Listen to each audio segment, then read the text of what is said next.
Now, when EastEnders Gray and Chantel moved into Walford last year, they seemed like the perfect couple.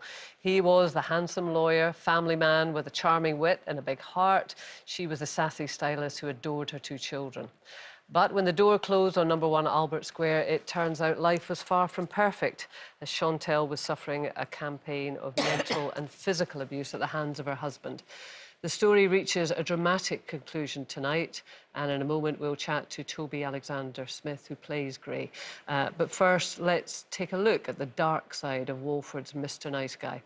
And some of these scenes may be upsetting. Come on then, what is it? Hang on a sec. Welcome home. I didn't. It wasn't me! I thought we were a team! You and me! Nasty bruises you've got on your arms. What have you been telling people?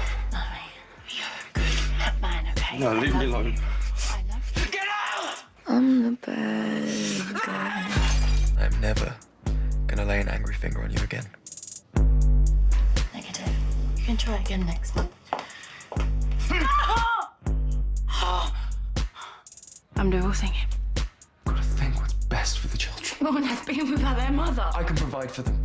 We can't make this work. You've got to see that. We can. Don't just tell me. Show me.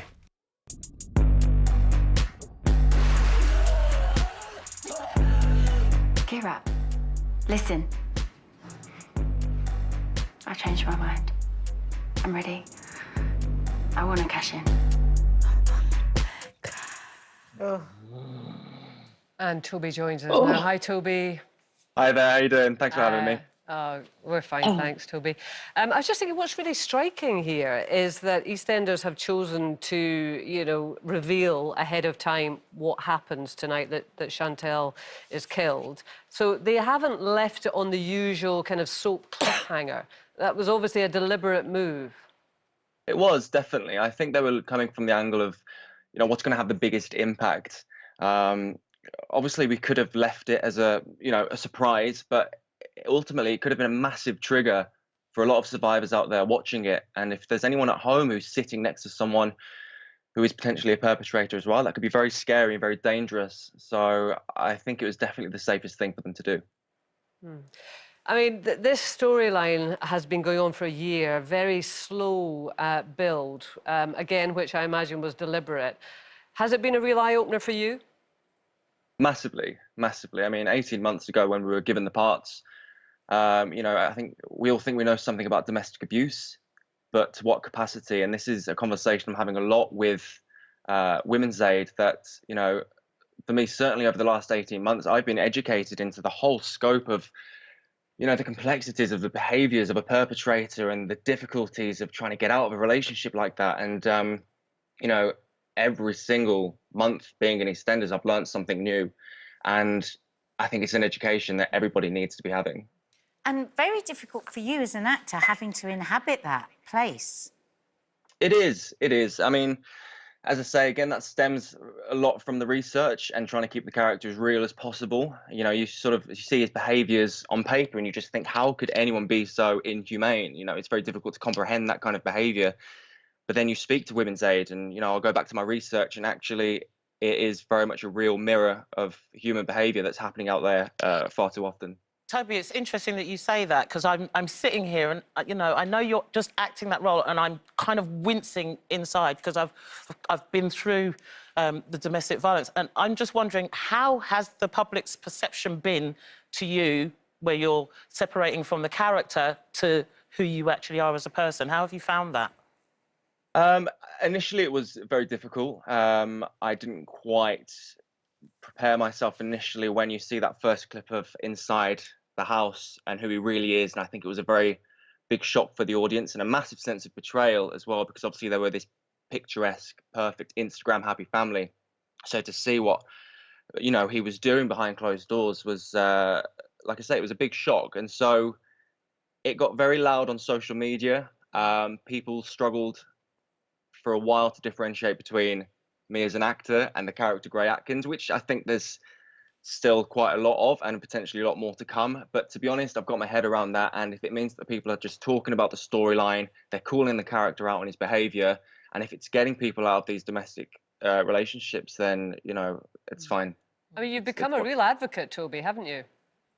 Well, the more I've worked with Women's Aid and realised the lack of awareness that there is out there, I mean, it's just shocking. And, you know, seeing the statistics as well in this day and age, it's so hard to comprehend. 3 women every 2 weeks. Not enough is being done. And so when I was speaking to Teresa Parker at Women's Aid and she suggested becoming an ambassador, I just thought it was a fantastic opportunity to speak out more. And, you know, I think it's important not for just women to speak out about this, but men as well. You know, it's an issue with society, and as many people should be talking about it as possible. And you really believe that it should be taught in schools, don't you? Massively, I do. I think, you know, going back to the ambassador role, I also think there's a massive message for young boys to see men standing out and, you know, giving strong, supportive messages about, you know, domestic abuse. But again, also back in school, I think it's so important. There isn't a system in place at the moment where children are getting taught about what healthy relationships are, you know, and that's where it starts. I think it was just quite brilliant the way that for those first few months, as you said, we just saw the perfect image. And I agree with you about teaching it in schools, because red flags, you know, if you don't know they're coming and you're with somebody incredibly charming and the whole of the neighbourhood thinks that there's somebody amazing, it's very difficult to come forward. So has anybody got in touch with you? Do you think, are there people getting in touch with you saying this has helped me, you know, realise what's going on? Massively. And I think that's the thing. That's, you know, they say when you do a soap and a storyline, you get given a platform. Yeah. And it's only through doing this that I've realised that actually is a case, that people feel like they can reach out to you and tell you their stories and thank you for giving them the courage to speak out, and they can relate to it. And, you know, it's so rewarding. I mean, I'm just an actor. Tough, though, as well. That's a bit of a burden as well. Do you find it difficult? I don't, because I know that the support's there. You know, I've got Women's Aid right by my side, and they're brilliant, and Teresa Parker's been brilliant. So if there's anything that comes my way that I'm not sure how to deal with, you know, I've got them there. I've also got the team at EastEnders as well. And I think I'd just like to compliment you on your amazing performances, the pair of you as well. Absolutely fantastic. Yeah. Thank you very much. Thank you. Yeah, I mean, Jess is absolutely sensational in tonight's episode, I have to say. And we've both sort of come back after lockdown and just absolutely thrown everything into the last sort of couple of weeks, particularly this evening. So, yeah.